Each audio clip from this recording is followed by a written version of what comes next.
आज का जो हमारा पहला प्रश्न है वह है, मुख्यमंत्री बाल संदर्भ योजना का क्रियान्वयन कहाँ किया जा रहा है? ए बस्तर, बी संपूर्ण छत्तीसगढ़, सी अनुसूचित क्षेत्र, डी नगरीय निकाय। तो इसका जो सही आंसर है वो है हमारा ऑप्शन बी संपूर्ण छत्तीसगढ़। मुख्यमंत्री जो बाल संदर्भ योजना जो है वह मुख्य रूप से संपूर्ण छत्तीसगढ़ पे लागू किया गया है। अब है हमारा दूसरा प्रश्न, शिशु मृत्यु दर कुपोषण से बचने के लिए आंगनबाड़ी कार्यकर्ता का यह दायित्व होता है कि नवजात का प्रथम कितने सप्ताहों तक वजन ले तथा कम वजन वाले शिशु को संदर्भित करे।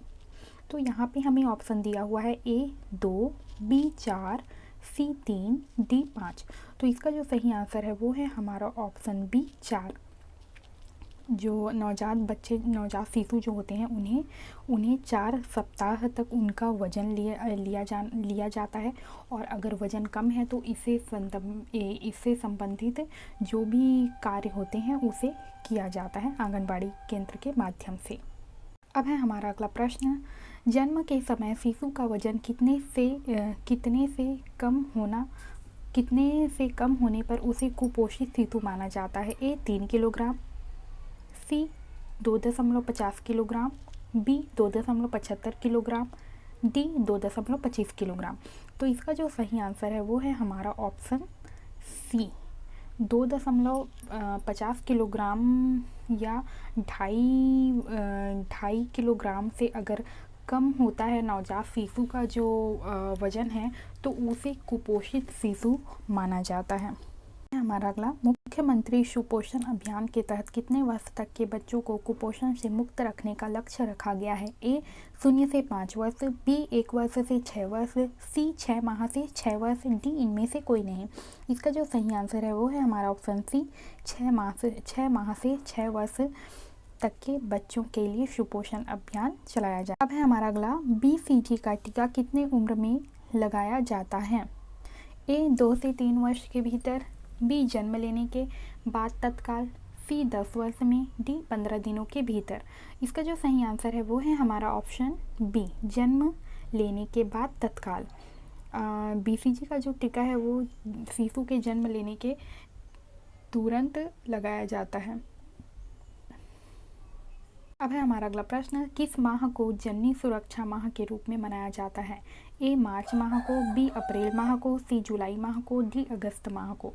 इसका जो सही आंसर है वो है हमारा ऑप्शन बी अप्रैल माह को।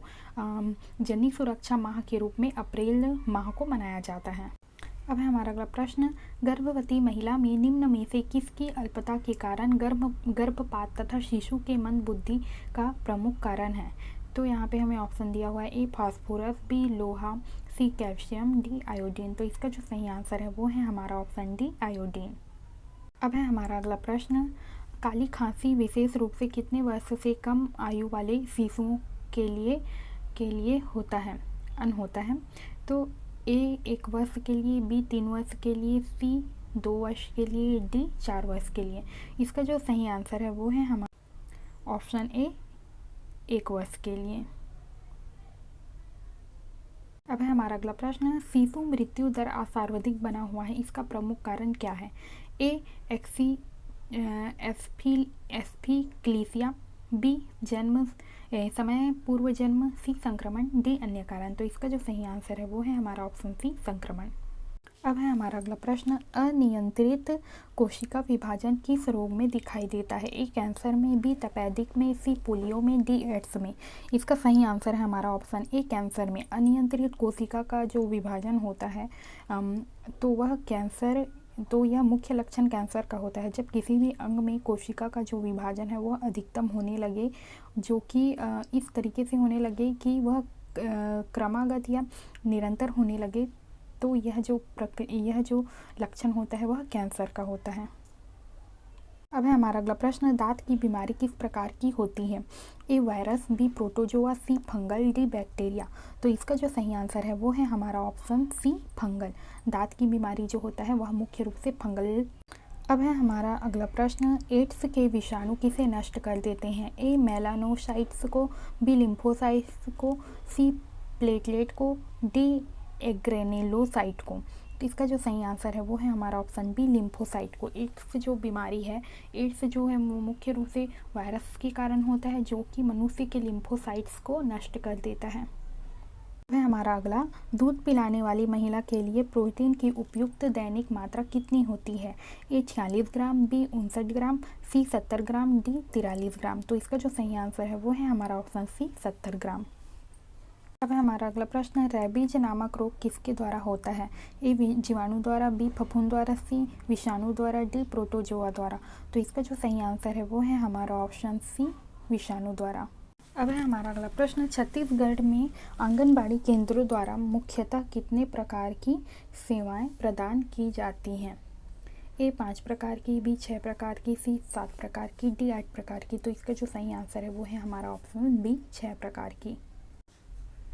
अब है हमारा अगला प्रश्न, मक्खी से मुख्यतः कौन सी बीमारी फैलती है? A tetanus, B rabies, C polio पीलिया, डी अंत्रज्वर। इसका जो सही आंसर है वो है हमारा ऑप्शन डी, आंत्रज्वर जो है वो मुख्य रूप से मक्खी के कारण फैलता। अब है हमारा अगला प्रश्न, लार्जा किस रोग की अंतिम अवस्था है? ए टिटनस, बी कालाजार, सी डिप्थीरिया, डी रिकेट्सिया। तो इसका जो सही आंसर है वो है हमारा option A, tetanus.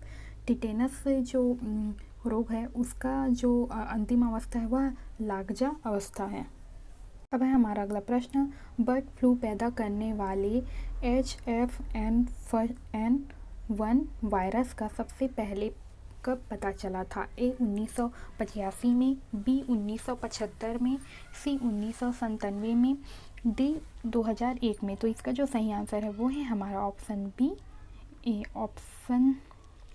Option C है, 1997 में। 1997 में बर्ड फ्लू पैदा करने वाले वायरस के बारे में पता चला था। अब है हमारा अगला प्रश्न, DPT का टीका किसके काम नहीं आता है? ए पोलियो के, बी डिप्थीरिया के, सी कुकर खांसी के, डी टिटनस के।